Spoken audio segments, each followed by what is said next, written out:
As we enter into Holy Week, a beautiful week in the liturgical journey of our faith every year, in many ways the culmination and the beginning anew of that journey as we enter into Christ's passion, his death, and his resurrection. I think we can say that Holy Week is the Mass celebrated through the Triduum, and really beginning with Passion Sunday, Palm Sunday, and culminating, of course, with Easter Sunday, the resurrection of the Lord. But to enter deeply into Holy Week is to enter deeply into the Eucharistic liturgy, into what the Mass is really celebrating every day, and especially every Sunday. I would imagine most of us have heard Sunday described as a little Easter. And I think it's very important as we enter into Holy Week to really remind ourselves. We, in our Catholic faith, in the Mass, the Eucharistic liturgy, we celebrate Holy Week at every Mass. And we celebrate our Lord Jesus Christ, body and blood, soul and divinity, of course, as the font and the source of our lives and the very center, the very heart of the Mass. So, as we celebrate Holy Week 2024, let us enter into it in that spirit, truly a celebration. And some of that week, this week, doesn't feel like a celebration. I've often had, growing up Catholic here in East Texas, a very non-Catholic area, people would ask us about what we're doing, and things would come up because even in East Texas, through the media, very often people will hear about what Catholics are doing, the Easter Triduum, the liturgies of Holy Week, Holy Thursday, Good Friday, Holy Saturday.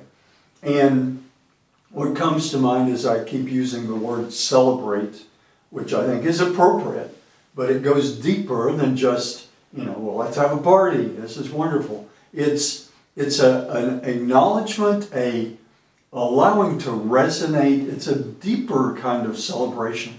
And what I'm alluding to is calling Good Friday, Good Friday. I've had many non-Catholics ask me, why do you call it Good Friday if you're commemorating the day the Lord died? But of course, I don't believe you have to go very deeply into that to say, of course, the goodness of Good Friday is the tremendous sacrificial love of Jesus Christ, the Son of God, for all of us. He sheds his blood. He dies on a cross.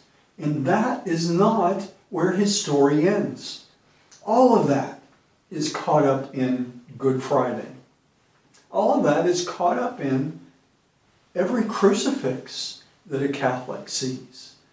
Probably don't go that deeply into it, but that's why the crucifix is so important and why the liturgy says a crucifix should be near the altar as Mass is celebrated.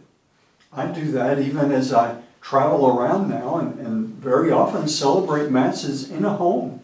I carry a crucifix with me because in so many ways the crucifix captures the message of Holy Week and the message of the life, death, and resurrection of Jesus Christ. Because hopefully as Catholics, and we need to encourage others who are more familiar, at least in our area, with just an empty cross, the crucifix reminds us the death is real, and going from there, we don't stop there. And the Easter Triduum certainly doesn't stop on Good Friday. We acknowledge and deeply reflect on and embrace and weep over that sacrificial love represented by Christ's death on the cross as a deepening and a more profound celebration of his resurrection. in my own personal prayer, I love Holy Saturday as well, because the Lord is dead in the tomb on Holy Saturday. Of course, we know the traditions of what's called the harrowing of hell, and even in the Creed we say he descended into hell. So our Lord, fully God and fully man, his dead body is really there in a tomb on Holy Saturday. But of course, as God, in a sense, he's always preparing for resurrection, even as he's died. But all of that, Holy Thursday, Good Friday, Holy Saturday, culminating with the resurrection of the Lord, and on Holy Saturday in the liturgy now, the Easter Vigil, which really is the bridge between Holy Saturday and Easter Sunday. So let us celebrate this Holy Week with all the challenges we face, with all the fracturing in the world and in the church, with all the controversies. Let's enter deeply into the very heart of what our faith is about, of who our faith is about. And be reminded that throughout the year, every time we go to Mass, we're hearing about and glimpsing elements of what we celebrate during Holy Week. God bless you.